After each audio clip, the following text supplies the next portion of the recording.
Shalom, mari kita mulai ibadah pada siang hari ini. Roh Kudus hadir di sini.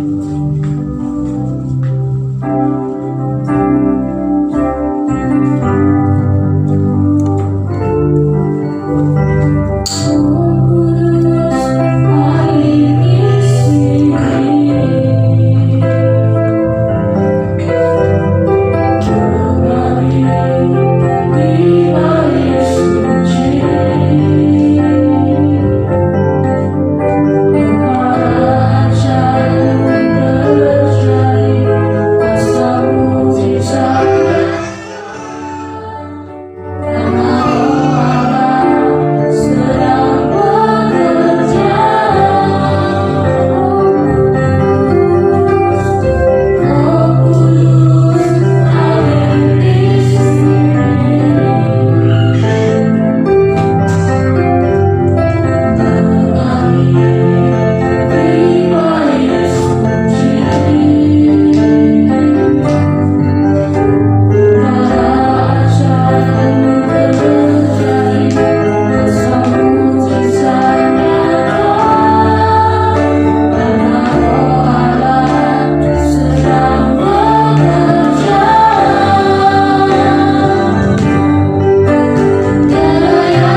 kami bisa berkumpul di tempat ini itu semua karena anugerah Tuhan. Tuhan saudara akan memuji muliakan namamu. Tuhan sertai ibadah kami dari awal sampai harga akhirnya. Di dalam nama Tuhan Yesus Kristus kami serahkan dalam tangan-Mu. Haleluya. Amin. Saya undang semuanya berdiri, kita satu usia. Bila roh Allah. Shalom.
menunggu Sia lagi. Nah. Aku sukanya pernah.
Silakan kembali.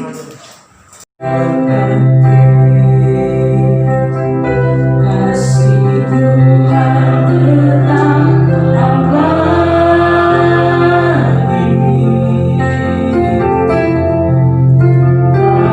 akan berulang sampai selamanya. Tetap percaya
kasih Bapa, pada siang hari ini kami akan mendengarkan firman-Mu.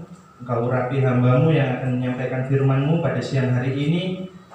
Engkau urapi lidah bibirnya Tuhan, sehingga apa yang disampaikan pada siang hari ini berasal dari Engkau dan banyak memberkati bagi orang lain yang ada di tempat ini. Terima kasih Tuhan, kami siap mendengarkan firman-Mu. Dalam nama-Mu kami telah berdoa. Haleluya. Amin.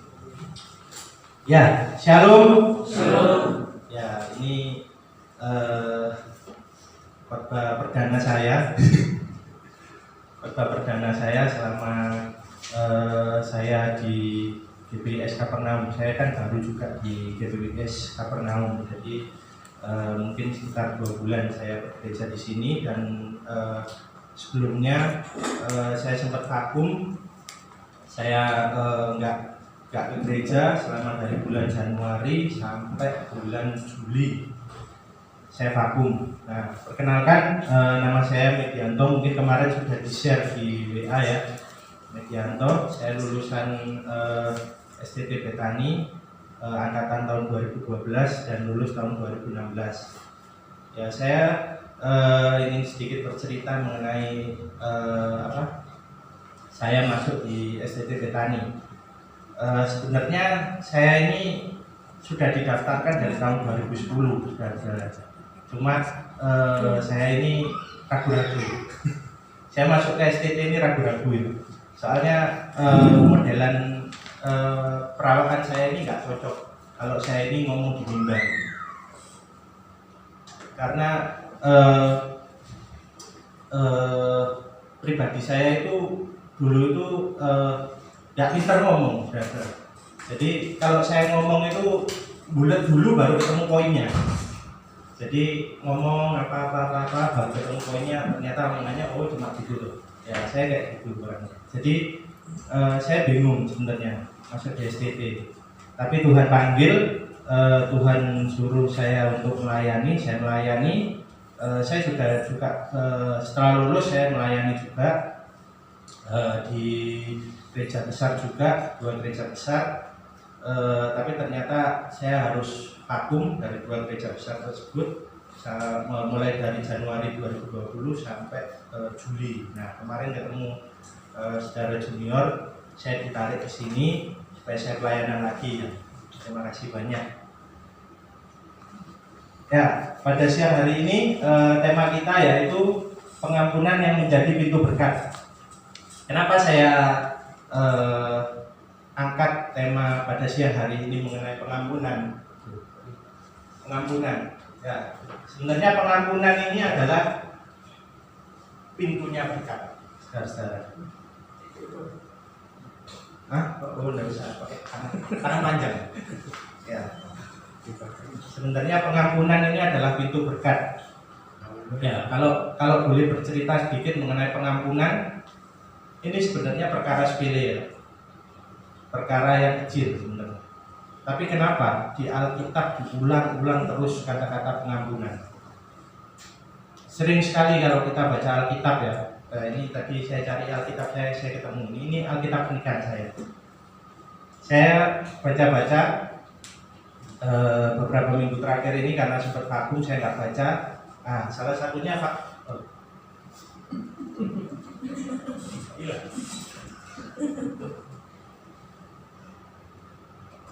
ya, salah satunya adalah faktornya pengampunan. Banyak hal-hal yang terjadi dalam pengampunan. Ya, contohnya misalnya apa saja hal-hal yang sering terjadi jika kita sakit hati. Apa aja coba, saudara-saudara? Banyak ya, mulai dari difitnah, mulai dari iri, mulai dari dengki, mulai dari apa lagi? Mulai dari dicaci orang, mulai dari ditipu. Itu bukan perkara hal yang mudah melewati hal-hal tersebut.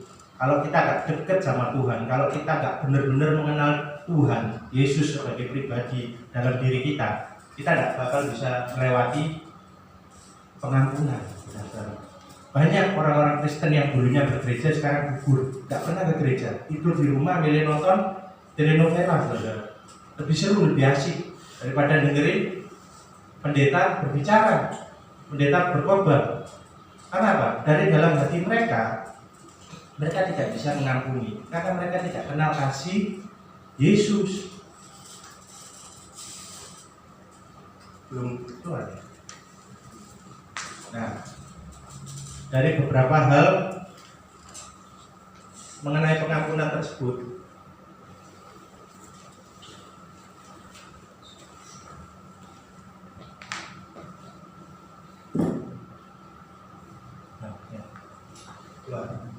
dari beberapa hal pengampunan tersebut, banyak dari kita orang-orang percaya yang benar-benar mengenal Tuhan. Mulai dari kecil, kita mungkin sekolah minggu, kita mungkin ikut youth, mungkin kita ikut apalagi kalau di gereja kan macam-macam namanya. Mulai dari kita ikut dewasa, muda, mulai kita ikut sampai kita nikah, sampai kita bekerja dan lain-lain. Itu akan jadi hal yang sia-sia, karena kita kenal Tuhan, tapi kita tidak bisa mengampuni. Nah, ini ayatnya, saudara. Mari kita buka ke Mika 7 ayat 18 sampai ayat 19. Nah, ini sudah saya salin.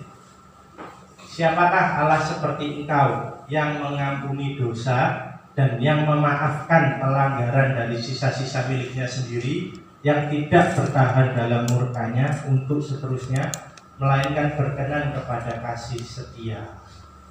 Ada kasih, kasih setia, tapi tanda tanya. Kenapa tanda tanya kasih setia? Tanda tanya berarti kan ditanyakan kepada saudara-saudara sekalian dan saya, seperti itu. Apakah kita memang benar-benar sudah punya kasih setia itu? Atau cuma kita ke gereja, dengar khotbah terus pulang, terus nggak ngelakuin apa-apa? Sama aja, balik lagi. Dulu saya salah satu orang yang seperti itu, alah di gereja ya wis lah, jadi rutinitas saja lah. Kayak kita biasanya hari Minggu kayak orang Kristen. Kalau ke gereja ya dirasani tetangga kanan kiri, seperti itu. Itu mindset yang salah, saudara. Sebenarnya gereja itu adalah bengkel, saudara. Kalau kita kesini, kita pasti punya masalah pribadi. Mungkin satu dengan yang lain masalahnya beda-beda, saudara. Dan mungkin sama. Pasti, setiap orang pasti ada masalah. Seperti itu. Tapi tergantung dari kita. Mau menyelesaikannya. Mungkin itu masalah dengan teman kita, masalah dengan orang tua kita, masalah dengan saudara kita, masalah dengan tetangga kita. Banyak, saudara, masalah itu. Tapi apakah kita cuma diam saja atau kita bawa dengan doa? Seperti masalah seperti ini. Banyak hal, orang-orang Kristen itu banyak yang gugur, banyak yang nggak ke gereja. Bahkan saya melihat teman-teman saya orang Kristen bahkan masih menipu, masih memfitnah, masih mencaci maki orang lain dengan mudah, seperti itu. Ke gereja, saudara, jangan salah, ke gereja, setiap minggu ke gereja, aktif, pelayanan di mimbar. Tapi ya seperti itu. Nah, mari kita masuk poin yang pertama.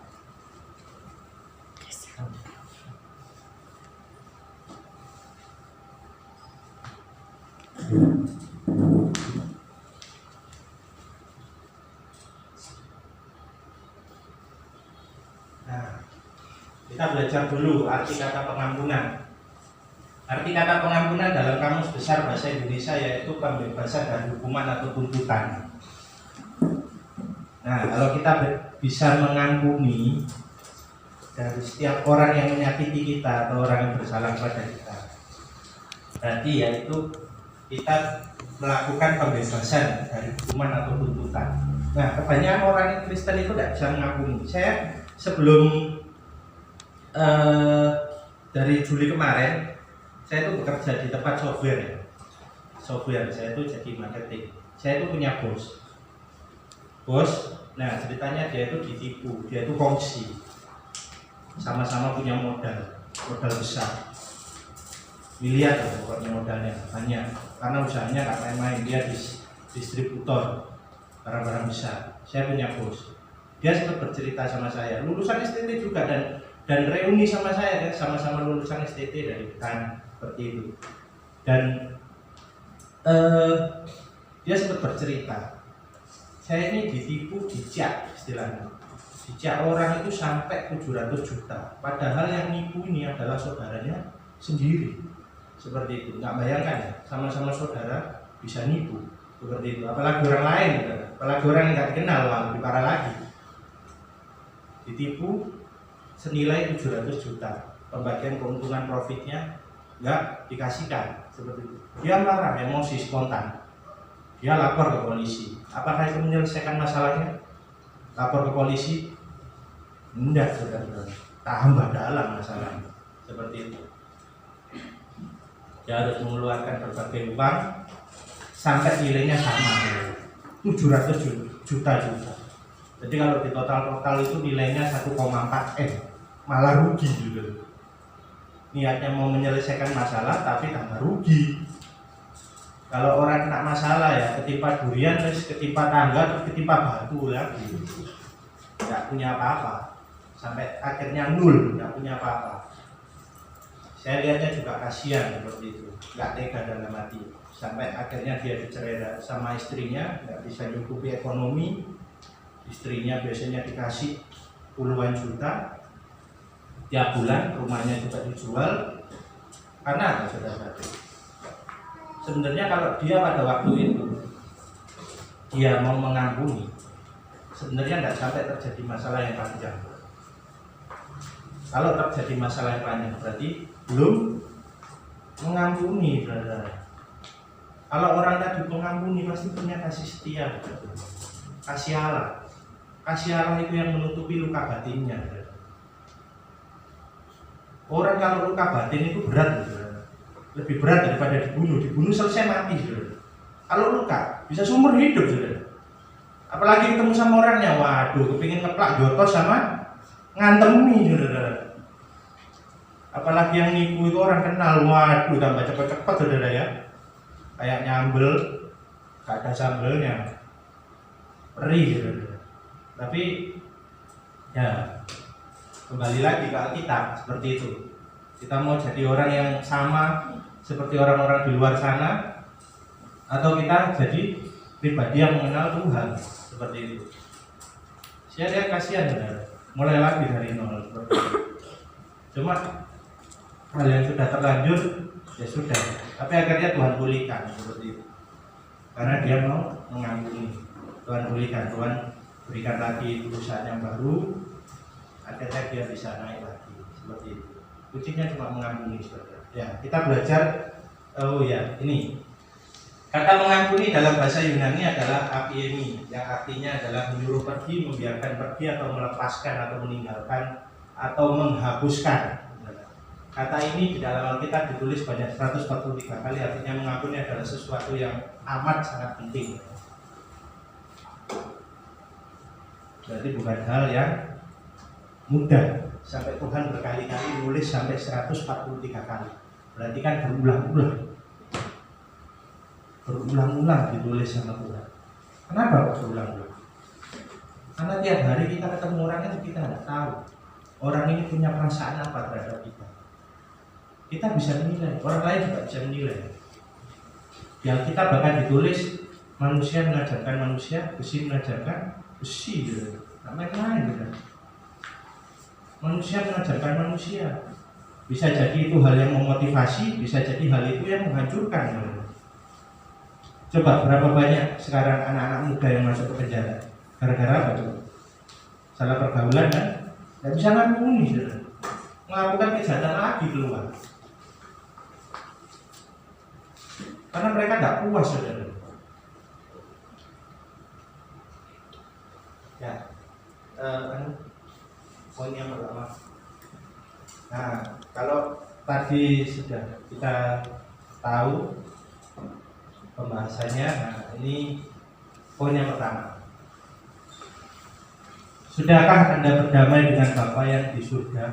Nah, ini ayatnya Matius 6 ayat 12 14 sampai 15. Nah, Matius 6 ayat yang ke-12 ini setiap kali kalau kita selesai ibadah itu kita kan doa Bapa kami ya. Di dalam doa Bapa kami itu sudah jelas. Di salah satu poinnya itu kan sudah dijelaskan. Coba kita buka sama-sama ya. Matius 6 ayat 12, 14 sampai 15.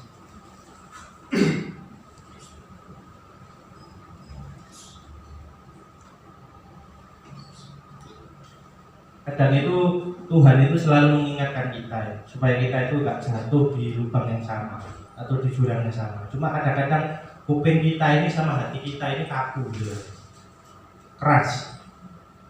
Berapa banyak dari kita yang masih mengeraskan hati gitu. Keras, kadang hati kita itu keras. Tuhan itu berkali-kali mungkin bisa lewat teman kita, mungkin bisa lewat saudara kita mengingatkan kita. Sampai saya diingatkan istri saya berkali-kali ya, saya diingatkan terus. Setiap kali tidur itu saya diingatkan. Cuma kadang ini ya namanya kita kan kadang ini kan pakai emosi ya, apalagi kita ini laki-laki ya. Kadang ini kan gak gampang terima masukan seperti itu. Ya namanya laki-laki kan pasti harus berjuang keras seperti itu. Nah kerasnya ini kelewatan sampai kerasukan. Nah akhirnya nggak karu-karuan kalau sampai kerasukan. Nah ini Matius 6 ayat 12. Dan ampunilah kami akan kesalahan kami, seperti kami juga mengampuni orang yang bersalah kepada kami. Sudah jelas tuh perintah Tuhan Yesus.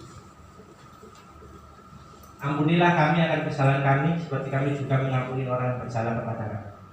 Nah, kembali lagi ke poinnya.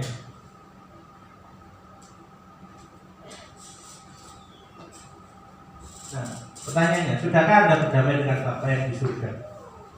Nah, kebanyakan orang yang sakit hati itu, kebanyakan tidak bisa berdamai dengan Tuhan. Mau ke Tuhan, apalagi mau ke Tuhan, mau ke gereja janda, apalagi berdoa. Sulit saudara, karena hatinya masih cepat-cepat, masih penuh amarah, masih penuh dendam, masih penuh dengki saudara. Tidak akan bisa bertemu dengan Tuhan. Tuhan itu auranya positif gitu. Kalau kita dengan penuh negatif seperti itu, maka kita akan tidak pernah berjumpa dengan Tuhan. Crash auranya. Kalau kita mau benar-benar berserah kepada Bapa yang di surga, pasti akan ketemu jalannya. Coba kita buka Matius 14 ayat Matius 6 ayat ke-14. Nah, karena jikalau kamu mengampuni kesalahan orang, Bapamu yang di surga akan mengampuni kamu juga. Lanjut. Tetapi jikalau kamu tidak mengampuni orang, Bapamu juga tidak akan mengampuni kesalahan. Jelas. Jelas sekali. Saya ini punya teman ini kalau cerita sama saya ini gini. Saya ini sering disakiti hati sama orang tua saya, sama nasibnya sama saya. Sering disakiti hati. Dan biasanya orang sakit itu bertemu dengan orang sakit. Itu sama-sama curhat tentang kesakitannya. Akhirnya sama-sama sakit sudah. Seperti itu. Sama-sama sakit terus ke menur. Nah, jangan ya, kasihan. Masih muda soalnya. Masih muda ke menur kasihan, nanti jadi office boy. Nah, kenapa kok seperti itu? Karena mereka kurang dekat, kurang mengenal Allah. Kalau orang-orang yang mengenal Allah, orang-orang yang dekat dengan Tuhan, pasti dia akan dipertemukan dengan lingkungan yang sehat. Seperti itu. Kenapa kok dia mendapatkan lingkungannya seperti itu? Sama-sama sakit saudara. Akhirnya rokokan, jebul, hilang ya Pak, sakitnya, perih di sini. Apalagi di sini tambah perih. Kalau rokokan kan kamu sininya kan hilang perihnya, tapi perih di sini masih. Nah, kalau ketemu Tuhan perih semuanya hilang. Seperti itu. Saya ngalami saudara. Saya ngalami seperti itu. Dan masih banyak teman-teman saya di luar sana yang masih melakukan itu, bahkan jadi rutinitas setiap hari melakukan seperti itu. Ya, kembali lagi ke poin. Nah, kita belajar pada tokoh dalam Alkitab yaitu Yusuf. Beberapa hal dalam diri Yusuf, yaitu julukan tukang mimpi, dibenci karena mendapatkan kasih sayang lebih dari Yakub dan Israel. Ini ayah dan ibunya. 2 kali dijual kepada pedagang oleh saudara-saudaranya sendiri, yaitu pedagang saudara dari Midian dan pengawal Firaun yang bernama Potifar. Difitnah oleh istri Potifar dengan alasan memperkosanya sehingga dimasukkan dalam penjara. Dan saudara-saudara Yusuf tidak mengenali Yusuf, melainkan Yusuf mengenali mereka. Ini ada ayatnya semua, sudah tidak usah dibuka. Karena kan sudah ngerti ya ceritanya Yusuf ya, dimana sampai Yusuf ini dapat hal yang gak enak beberapa kali. Gak enak saudara, mau gak? Dijual. Zaman dulu itu kalau orang dijual itu orang rendah sekali saudara, kastanya. Sampai dijual belikan, bukannya masuk itu orang ini dijual belikan, harganya nggak seberapa, cuma 20 sikal kalau nggak salah. Jadikan budak, belum lagi difitnah, padahal nggak memperkosa, saudara. Karena apa? Yusuf ini sebenarnya orangnya ganteng, saudara, elok parasnya dalam Alkitab. Bukan orangnya jelek, saudara. Jelek, bibirnya miring gitu, enggak, ganteng, saudara. Bahkan pada saat dia dijual, usianya kalau nggak salah 17 tahun, saudara. Pipinya masih merah-merahan, saudara. Wah, ini artisnya Mesir, saudara. Pada zaman itu, siapa yang nggak kepincut? Bahkan istrinya Potifar aja kepincut, sampai pura-pura diperkosa. Bajunya ditinggalkan, terus difitnah. Ini bajunya dia sudah dengan saya seperti itu. Dan lebih parahnya lagi, saudara Yusuf tidak mengenali Yusuf. Wah, ini lebih parah nih. Ini yang paling parah menurut saya. Karena kalau namanya saudara itu masih ada rasa kedekatan. Kalau saudara saya kenapa-napa, saya pasti merasa, wah ini saudara saya mau dicelakai. Karena keluarnya dari rahim yang sama, bukan beda, masih saudara. Kalau dalam hukum di Indonesia kan masih ada kartu keluarga, masih satu, tapi tidak kenal. Ini kan kebacut bahasa Jermannya, nggak kenal. Mana ada saudara yang nggak kenal? Punya saudara nggak kenal gitu. Dalam silsilah keluarga saudara-saudara yang terkasih dalam Tuhan, nah ada pasti kenal saudara. Paling enggak tahu lah namanya. Ini enggak kenal saudara, bahkan namanya aja nggak tahu.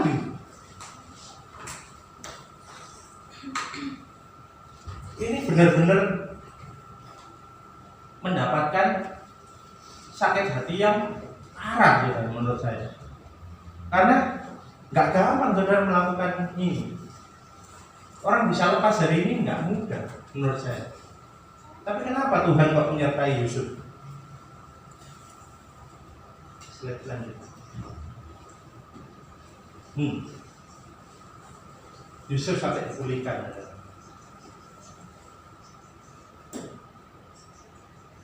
Kuncinya apa? Kuncinya adalah ada kasih Allah. Kasih Allah yang menyertai mereka. Yusuf ini dipilih Allah. Dia sengaja dicobai seperti itu, menguji imannya, seberapa besar imannya. Tiap hari mungkin kita juga sama, diuji. Yusuf sampai menjadi pimpinan raja dalam Firaun, berhasil mengampuni dan mengasihani saudara-saudara yang membencinya. Yusuf diberkati berlimpah-limpah. Beda nggak sama yang poin yang tadi? Penuh dendam, penuh amarah mungkin tadi ya. Sekarang berbalik 180 derajat. Tuhan kalau membalikkan orang itu mudah. Sebenarnya kita yang susah. berkali-kali di Alkitab sampai 143 kali diulangi seperti itu, tapi kita tetap melakukan seperti itu. Kita tetap sengaja melakukan seperti itu. Tidak mudah, saudara. Saya pun juga masih belajar sama. Tidak mudah hal yang seperti itu. Ya, coba ke poin yang kedua. Nah, sekarang poin yang kedua. Sudahkah Anda memiliki kerendahan hati di hadapan Tuhan?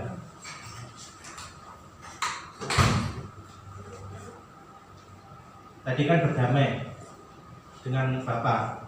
Sekarang memiliki kerendahan hati di hadapan Tuhan. Kenapa kok kita harus memiliki kerendahan hati di hadapan Tuhan? Anda tanya. Kenapa? Jawabannya mudah, saudara. Kalau kita punya kerendahan hati, pasti kita bisa memaafkan orang. Pasti kita bisa memaafkan orang. Dan orang tersebut sudah tidak jadi beban pikiran, bahkan beban hati dalam diri kita. Mungkin dari perkataan yang gak enak, mungkin dari sikap, mungkin lebih parah lagi barang-barang yang diambil seperti itu. Bisa jadi hal yang lain, banyak faktor.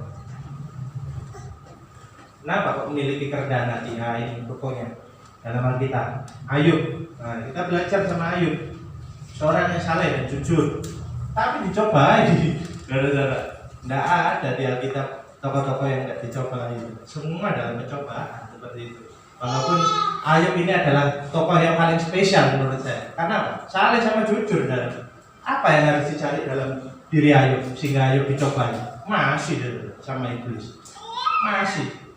Karena apa? Seorang yang saleh dan jujur, tapi masih ada celahnya dalam hidup kita. Dalam hidup Ayub pun juga demikian. Masih ada celah. Celah itu yang membuat dosa. Banyak celah-celah dalam hidup kita. Mungkin tiap hari kita tidak tahu melakukan aktivitas apa, tapi lebih baik kita berdoa dulu kepada Tuhan supaya segala aktivitas itu disertai oleh Tuhan. Banyak yang kadang ya, kita kalau ke susu itu berangkat itu kadang lupa. Sampai dompet aja kadang lupa. Seperti itu. Apalagi doa ya, dompetnya lupa, udah jelas. Dompetnya lupa, HP-nya akan lupa. Malah ingat HP-nya kadang. Nggak ingat doanya. Nah, istrinya, bahkan istrinya pun, sahabat-sahabatnya pun merupakan penghibur. Nggak jelas, saudara. Semua harta kekayaan hilang semua.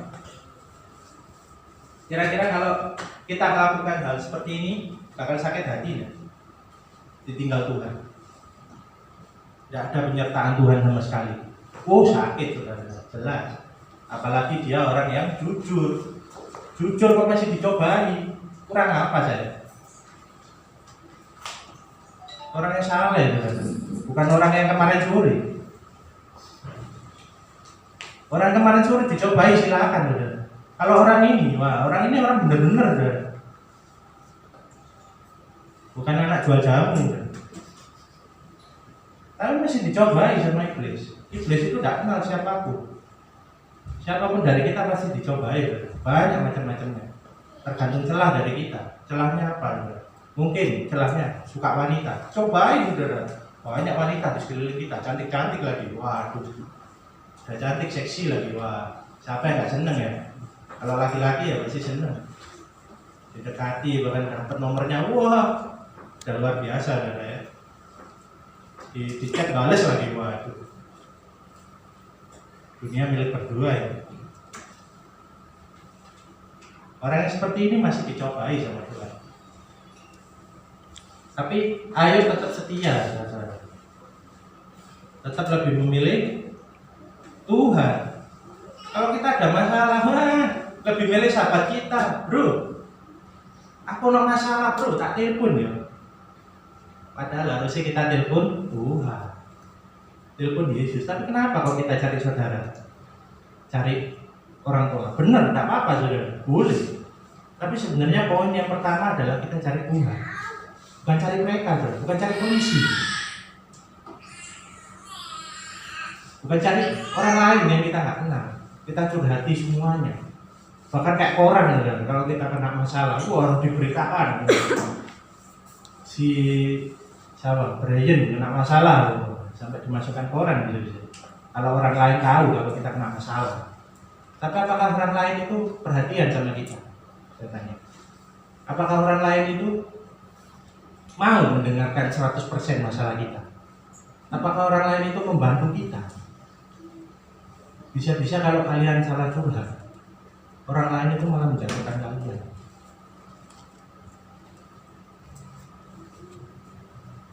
Orang lain itu malah tahu celah kalian. Seperti itu. Kalau kalian curhat di hadapan orang dengar masalah kalian, ya kalau nggak disebar-sebarin, kalau disebar-sebarin, kalian dalam masalah ini, sampai salah kaprah.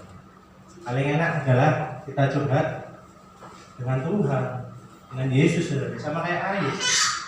Dia curhat terus sama Tuhan, sampai dikasih anak-anak meninggal, habis semua, badannya diserang penyakit kulit. Tapi tapi dipulihkan. Kalau kita setia sama Tuhan ini pasti dipulihkan.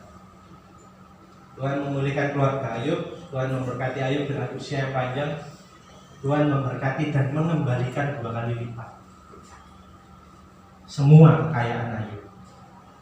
Berapa banyak harta kita yang diambil orang? Ditipu, diambil. Saya percaya, lihat Ayub, saudara. Ayub tetap setia sama Tuhan, tidak meninggalkan Tuhan sekalipun, sedetik pun. Dia tetap sama-sama Tuhan terus walaupun dalam pencobaan. Berat, saudara, kalau mencoba. Oh, sih diajak nang gereja rek, waduh, sih aku masalahnya sih akeh. Sik ben-ben ayo, isu-isu ayo. Sik ngurusi masalahku, ngurusi iki, guru mari kerjaanku. Sik iki pakai iki, sik enak iki, nikmat iki. Kadang iblis itu ngasih kenikmatan sesaat tuh, depan. Wah enak, saudara, kita nikmati. Seger, sampai lali Tuhan. Saya pernah dapat kenikmatan seperti itu, tapi semu, saudara. Kenapa kok saya bilang semu? Sifatnya sementara. Setelah itu diambil lagi. Sifatnya tidak permanen, saudara. Tapi kalau Ayub, saudara, sifatnya apa? Permanen, saudara. Harta kekayaannya permanen. Dan ini tidak akan mungkin diambil oleh iblis. Karena apa? Dia sudah lolos cobaan, saudara. Sudah lolos cobaan. Kadang kita itu kalau dikasih berkas sedikit itu kadang itu kita itu sombong, war-war. Biasanya susah, sekarang enak. War-war, naik kelas, saudara. Ngomong mobil gitu naik tingkat, saudara, mobilnya. Wah, seneng, happy, saudara. Tapi itu sifatnya semu sebenarnya, saudara. Itu pancingan dari sejarah. Seberapa besar sih iman kita sama Tuhan? Seberapa melekatnya kita sama Tuhan? Kalau cuma kita digoda hanya hal-hal yang sepele seperti itu, Tuhan bisa kasih 10 kali lipat loh. Toyota Alphard dalam waktu singkat, saudara. Tuhan yang punya bumi ini ngapain? Buat Alphard yang buat manusia loh. Bumi ini yang buat Tuhan. Seperti itu. Tuhan bisa kasih dengan mudah. Saya punya teman, saudara. Kalau doa itu gak karuan-karuan kadang. Tuhan berkati saya mobil Alphard hari ini, mau beli bensin aja lebih ini. Kadang kita doa-doa itu boleh ya. Kita doa itu doa-doa yang realistis saja, seperti itu. Boleh kita doa-doa berlebih. Tapi kadang doa lebihnya lebih gak karuan gitu. Ada. Saya dengarnya bingung, saudara. Jujur saya mau ketawa itu waktu itu. Cuma gimana? Bukan saya nggak percaya, saudara. Saya percaya seperti itu. Tuhan berkati saya mau bilang Pak, waduh, ada apa sih? Bagi Tuhan tidak ada yang mustahil, saudara. Tapi alangkah setidaknya ya kita berbenah diri dahulu sebelum menghadap Tuhan, seperti itu. Kita harus introspeksi dulu. kesalahan-kesalahan kita ini apa sih sebenarnya? Kita sudah mengampuni sebelum menghadap Tuhan. Kita ini sebenarnya menghadap raja di atas raja. Kalau Yusuf tadi diangkat raja, ini Tuhan rajanya Yusuf. Seperti itu. Tuhan di atas raja-raja. Tapi kadang kita itu kalau menghadap Tuhan itu santai ya, udah sekali tangan aja lah, berdoa pokoknya oke. Saya sempat mengalami yang seperti itu, tapi saya pikir-pikir masih layakkah saya menghadap Tuhan? Memang kita sudah dilayakkan, ditebus oleh salibnya yang suci. Kita memang sudah ditebus ya. Kan masih layakkah kita seperti ini? Harusnya kita berubah jadi manusia baru, bukan manusia yang lama lagi. Kita orang-orang yang baru, amin. Waduh, ini kok pada lesu ini. Tadi udah puji-pujiannya udah mantap. Nah, ke poin yang ketiga. Sedangkan Anda mengampuni diri Anda sendiri dan sesama atau orang yang pernah menyakiti kita. Nah, ini silakan dijawab dalam diri masing-masing ya. Cuma poin yang ketiga ini adalah poin yang paling menurut saya. Karena mengampuni sesama itu harus setiap hari. Betul ya Pak? Harus setiap hari.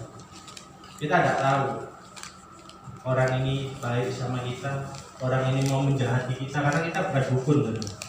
Bisa tahu orang lain dari jauh, bisa tebak orang lain.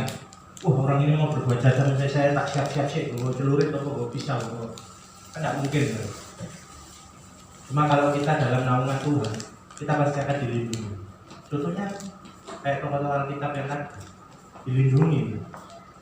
Walaupun dalam mara bahaya, yang paling bahaya sekalipun. Nah, contoh yang ketiga adalah Yesus. Nah, ini contoh yang paling bagus ya.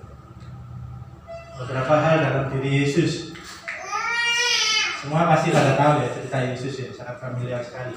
Yesus dijual dan disalib dalam keadaan tidak bersalah satu apapun. Yesus dihakimi dan dihina. Yesus disalibkan dan Yesus mati. Ini penebusan dosa-dosa kita. Harusnya kalau kita sudah ditebus, harusnya kita juga bisa mengampuni. Hal yang mudah, karena mengampuni itu sebenarnya korelasi dengan berkat ya. Lihat aja orang yang nggak bisa mengampuni, ada berkat dalam dirinya? Saya rasa tidak ada.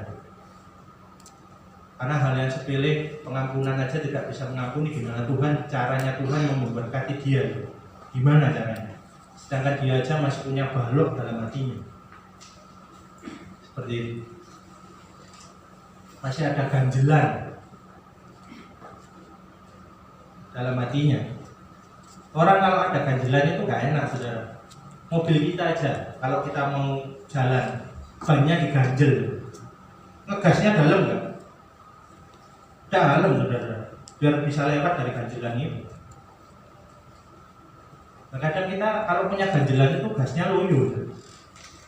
Loyo. Di gereja ya, udahlah. Duduk paling belakang, mojok, apian lagi. Gasnya loyo. Gasnya tidak powerful. Harusnya kalau kita punya hal-hal yang dari ganjelan, iri, dengki, fitnah, gosip, apa segala macam, harusnya kita gasnya powerful. Bukan gas yang ke arah yang salah, arah yang benar, arah yang positif.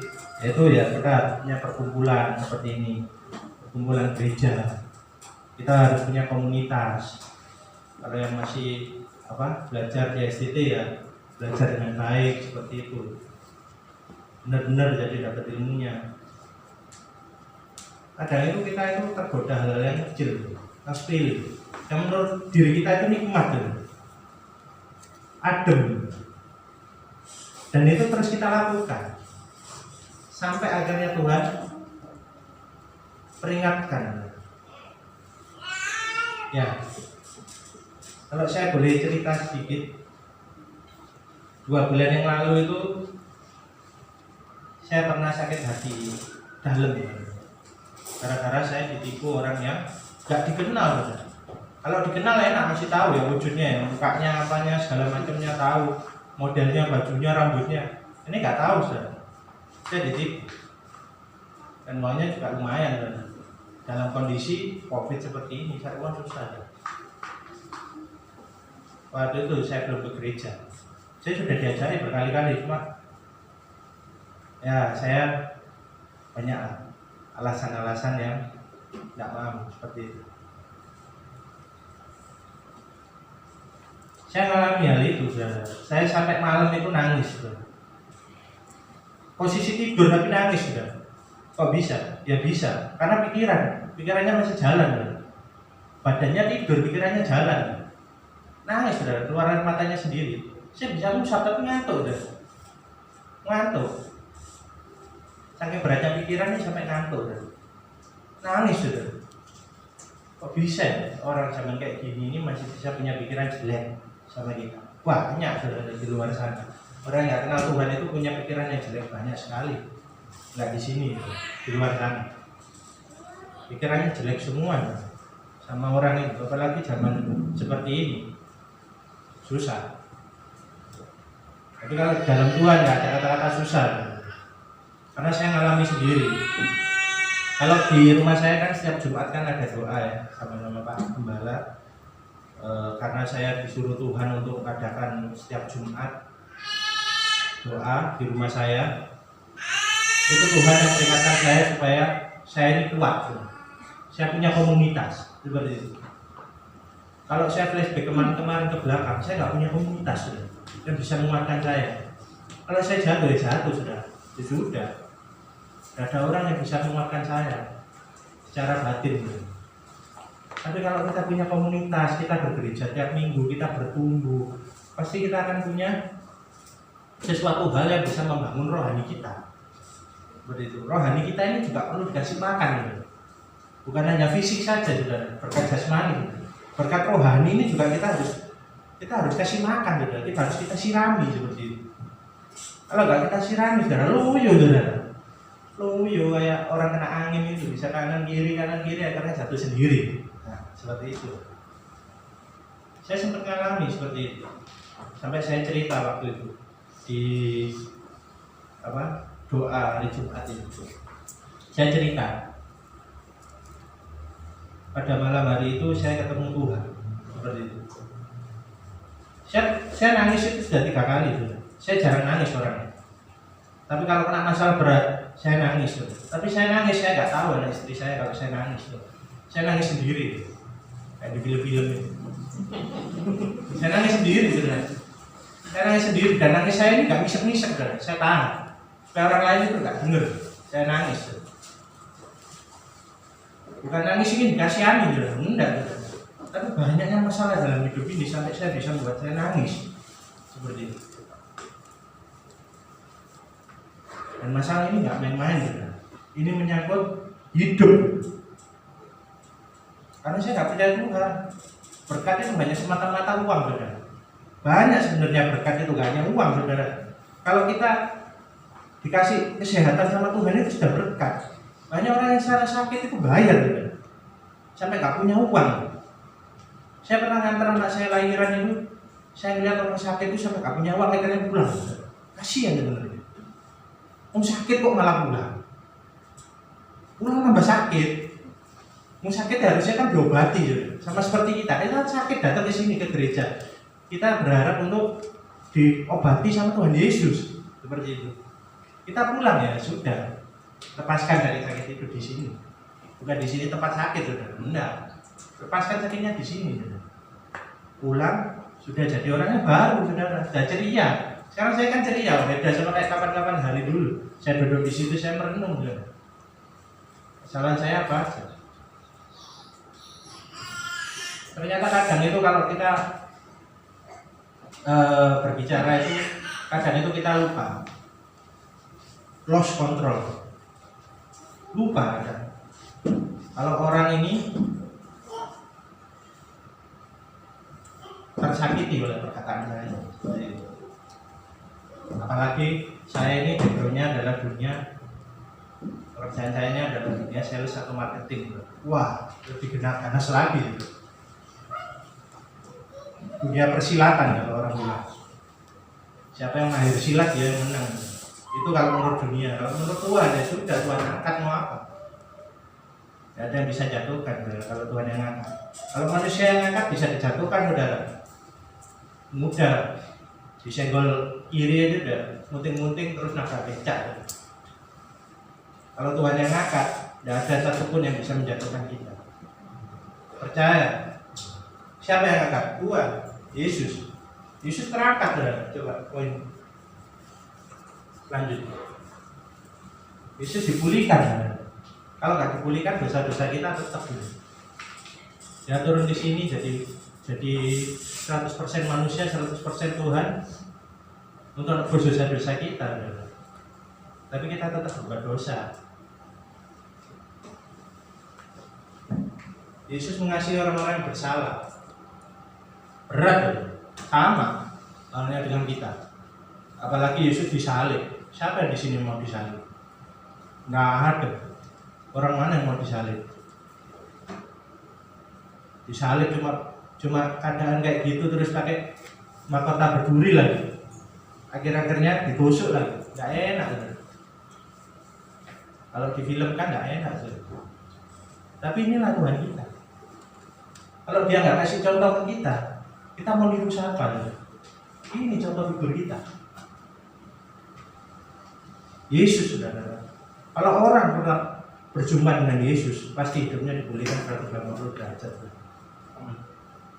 Pasti dipulihkan. Dan Tuhan akan tetap memberkati. Tergantung dari kita. Pengampunan itu adalah pilihan. Kita mau memilih mengampuni atau meneruskan.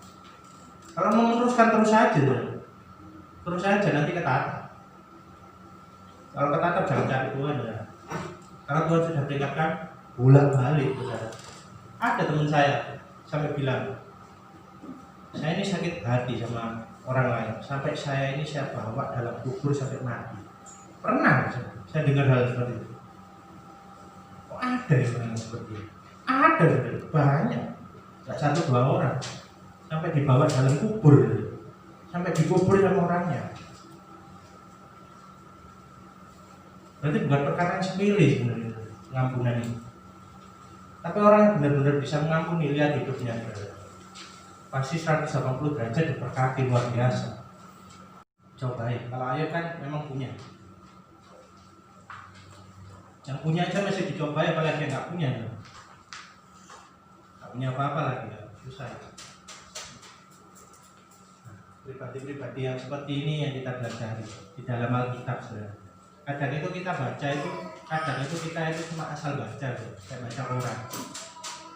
Kita mengerti ya, kita mengenal Tuhan, tahu sebenarnya, bukan mengenal. Kalau orang kenal itu bisa menceritakan figurnya. Saya bisa ceritakan, Pak Yusa ini seperti apa, orangnya gini, rambutnya gini.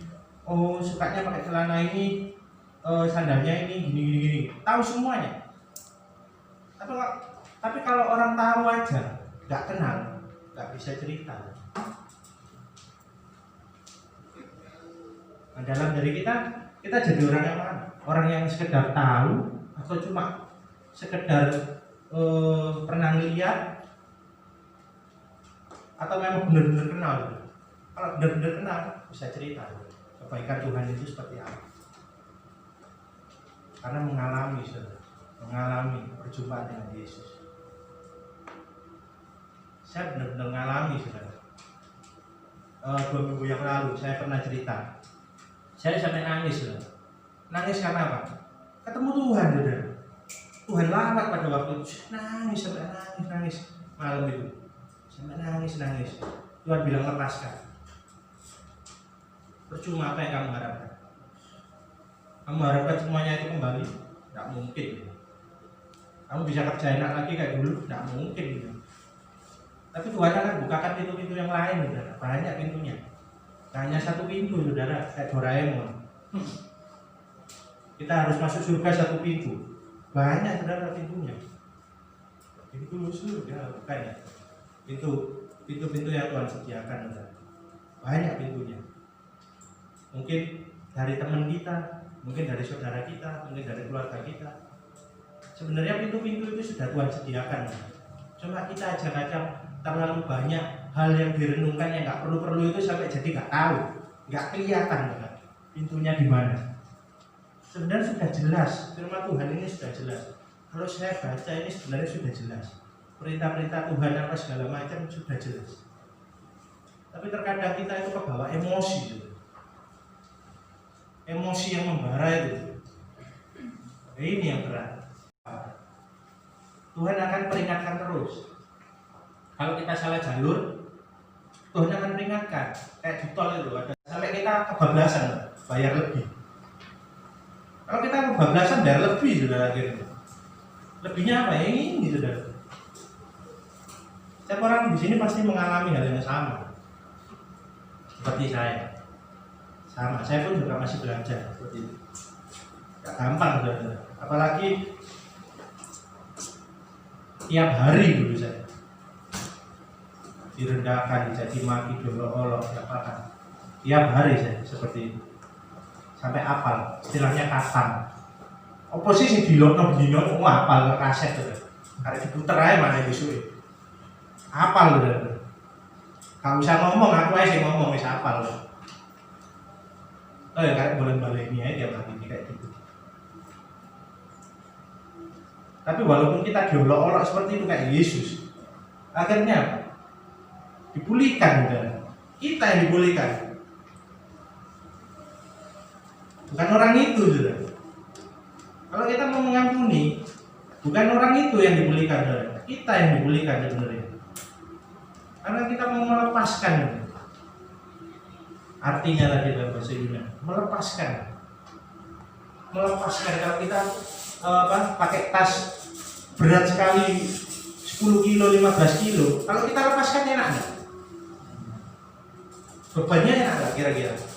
Oh ya sehat kita kan, semakin sehat kan, semakin sehat, semakin bugar, semakin ceria, semakin semakin seger waras, seperti itu. Tapi lihat orang-orang yang nggak bisa mengampuni, berakhirnya di mana? Ujungnya nanti dibenur, mudang sama-sama sakit, seperti itu. Banyak dari kita. Ya, poinnya selanjutnya. Nah, ini poin yang terakhir. Bersiapkah Anda mengampuni agar menjadi pintu berkat bagi diri kita dan sesama. Nah, ini ayatnya Matius 18 ayat 21 sampai 22. Ayo kita baca ya. Kemudian datanglah Petrus dan berkata kepada Yesus, Tuhan, sampai berapa kali aku harus mengampuni saudaraku jika ia berbuat dosa terhadap aku? Jawabannya Tuhan apa saudara? Sampai 7 kali. Ini Yesus berkata, bukan, aku berkata kepadamu, bukan sampai 7 kali, melainkan 70 kali. Ini jawabannya saudara. Ini pada waktu itu Petrus tanya ini. Petrus ini orang yang gablek sebenarnya, sampai nyangkal Tuhan. 3 kali yang berkokok disangkal aja tuh. Pikirannya keras, orangnya keras, hatinya pun keras. Bukan orangnya keras, hatinya pun keras. Tapi kalau Tuhan yang lawat, sekeras apapun, sekeras batu apapun, itu pasti akan cair. Saya percaya itu. 70 kali 7 kali. Kalau ada kalkulator dihitung aja berapa. Hampir tiap hari berarti kan. Seperti itu. Ya, ini penutup. Saya ini backgroundnya adalah dari keluarga yang keras. Ya. Keluarga yang keras. Tiap hari kalau ada masalah, kalau tidak baku pukul tidak enak saudara. Harus itu wajib. Pasal 1 ayat 1 itu harus baku pukul, baru selesai. Tiap hari, tiap jam, tiap detik. Saking kerasnya saudara, sampai kerasukan macam-macam benda. Benda opo ae pokoknya lempar. Keras itu. Saya dididik hal yang seperti itu? Apakah itu bisa luntur? Apa itu bisa luntur dalam diri saya? Kalau tiap hari saya dengerin kayak gitu, tiap hari aja lah saya baca Alkitab, kira-kira khatam nggak? Hafal? Nah kalau kira-kira dalam diri saya digitukan tiap hari, kira-kira khatam nggak? Khatam gitu. Tapi sejak saya bertemu Tuhan, hal itu luntur semua. Berat pertama sudah, perih sudah, perih sudah. Lagu-lagu dunia ya, perih. Perihnya di sini. Perih sudah, beneran perih. Kalau saya alami sendiri, saya menangis sudah. Nangis di pojokan lah. Cuma setelah saya bertemu Yesus sudah, benar-benar kasihnya itu memulihkan hati saya. Tidak main-main. Tuhan lapar, Tuhan angkat, Tuhan pulihkan. Banyak tokoh-tokoh di Alkitab tadi Tuhan pulihkan kan? Sama dengan hidup saya, Tuhan pulihkan. Aslinya gerobak sudah di sini, dari batu ya. Tiap hari, tiap hari motor dipanasnya panas sudah. Apa mana ini? Hati ya, apa gak cepet-cepet rasanya? Ngaplok kayak enteng ya, ringan, ringan. Dino latihan beban hidup ya.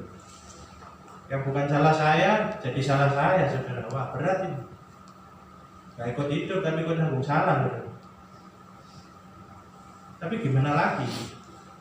Tuhan sengaja datangkan hal seperti itu supaya melatih iman kita saudara. Kalau iman kita sudah kuat saudara, hal seperti itu menter saudara. Kayak minum jamu menter, nanti masuk angin saudara. Gak masuk angin lagi. Sama kayak saya. Akhirnya saya dipulihkan saudara. Oh ya, saya diberkati. Yang merasakan berkatnya itu sebenarnya saudara sekalian yang terkasih dalam Tuhan. Seperti itu. Bukan saya saudara. Pribadi dari kita masing-masing semua. Seperti itu. Ya, sekian firman dari saya. Kita akhiri, kita undang pemain musik.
kalau pada siang hari ini kami boleh mendengarkan firman-Mu Tuhan, sabda-Mu Tuhan. Biarlah firman ini Tuhan melekat dalam hati kami. Biarlah firman ini Tuhan biar menjadi praktek Tuhan dalam kehidupan kami. Bukan hanya sekedar teori saja Tuhan, tapi kami kalau pulang dari sini Tuhan, kami akan melakukannya Tuhan. Dan kami akan juga mengampuni Tuhan terhadap orang-orang yang bersalah terhadap kami, seperti kami juga mengampuni Tuhan, seperti Engkau mengampuni Tuhan. Terima kasih Tuhan, Engkau berkati hamba-Mu yang sudah menyampaikan firman pada siang hari ini. Engkau urapi pekerjaannya Tuhan, Engkau berkati Tuhan, dan apa yang dia kerjakan Tuhan berhasil Tuhan. Engkau juga berkati Tuhan setiap saudara-saudaramu yang di sini yang sudah mendengarkan firman-Mu. Engkau berkati, Engkau sertai, Engkau melindungi Tuhan kehidupannya, sehingga kehidupannya Tuhan berbuah hasil dan menjadi berkat Tuhan bagi sekeliling lingkungan dan bagi teman-temannya Tuhan. Terima kasih Tuhan, dalam nama-Mu kami telah berdoa. Haleluya, amin. Mari kita satukan hati kita berdoa. Tuhan Yesus, kami ucap syukur untuk ibadah kami pada siang hari ini. Kau sudah menyertai pada kami mulai awal sampai pada akhirnya. Terima kasih Tuhan, pada hari ini Tuhan kami datang Tuhan untuk mengampuni kesalahan orang-orang yang ada di sekitar kita. Saat kami Tuhan Yesus, agar kami bisa mengampuni karena kekuatan daripada Engkau. Tuhan, ajar kami Tuhan Yesus untuk bisa melakukan firman yang disampaikan pada siang hari ini. Kau berkati hamba-Mu, Medianto, yang sudah menyampaikan pesan firman-Mu. Kau berkati dalam usaha, dalam pekerjaan, dalam Tuhan pelayan dan kesehatannya, juga bersama istrinya, Desi dan anaknya Tuhan Yesus yang berlin. Kau berkati untuk mengusi keluarga dan kuasa darah-Mu Tuhan Yesus. Kau semakin pakai urapi hamba-Mu Tuhan Yesus. Terima kasih Tuhan, Kau juga berkati misi yang sudah memimpin puji-pujian. Kau semakin pakai urapi anak-Mu, berkati dalam kuliahnya dan kesehatannya. Kau pakai semakin hari semakin luar biasa dalam Kau. Juga Tuhan bagi bertugas, yang bertugas Tuhan Yesus untuk rekaman video maupun Tuhan LCD, kolektan, Kau berkati satu persatu Tuhan Yesus Kristus. Apapun permasalahan kami serahkan semua dalam tangan-Mu. Kau sanggup memberikan kami jalan keluar Tuhan Yesus yang terbaik dalam kehidupan kami. Terima kasih Tuhan. Tuhan Yesus, kalau sebentar kami akan berusaha selama karena berkat-Mu dan menyertai kami. Kau tutup bungkusi kami semua dengan kuasa darah-Mu, tutup bungkusi keluarga, kesehatan, harta benda, dan klien kami. Doakan kami Tuhan dari segala marabaya, kecelakaan, depan mau sakit penyakit, kesalahan zat, gangguan serangan kelapan, dan selama itu sakit selang balik panas selapan dari segala wabah virus corona, penyakit berbahaya, ucapan dari kehidupan kami. Dan Tuhan, memberkati seluruh umat-Mu, berkat uang makanan, pakaian, kesehatan, damai sejahtera, penjagaan perlindungan senantiasa dalam kehidupan kami. Mari kita terima berkat Tuhan, jangan berkat daripada apa-apa, kasih daripada Tuhan Yesus Kristus, serta penyertaan Roh Kudus senantiasa menyertai kami saat ini sampai selama-lamanya. Mari kita berdoa. Bapa kami yang di surga, dikuduskanlah nama-Mu, datanglah kerajaan-Mu, jadilah kehendakmu di bumi seperti di surga. Berikanlah kepada hari ini makanan kami yang secukupnya, dan ampunilah kesalahan kami, seperti kami juga mengampuni orang bersalah kepada kami. Dan janganlah bawa kami dalam pencobaan, tapi lepaskanlah kami dari jahat. Karena Kau punya kerajaan dan kuasa dan kemuliaan sampai selama-lamanya. Amin. Tuhan Yesus memberkati kita semua.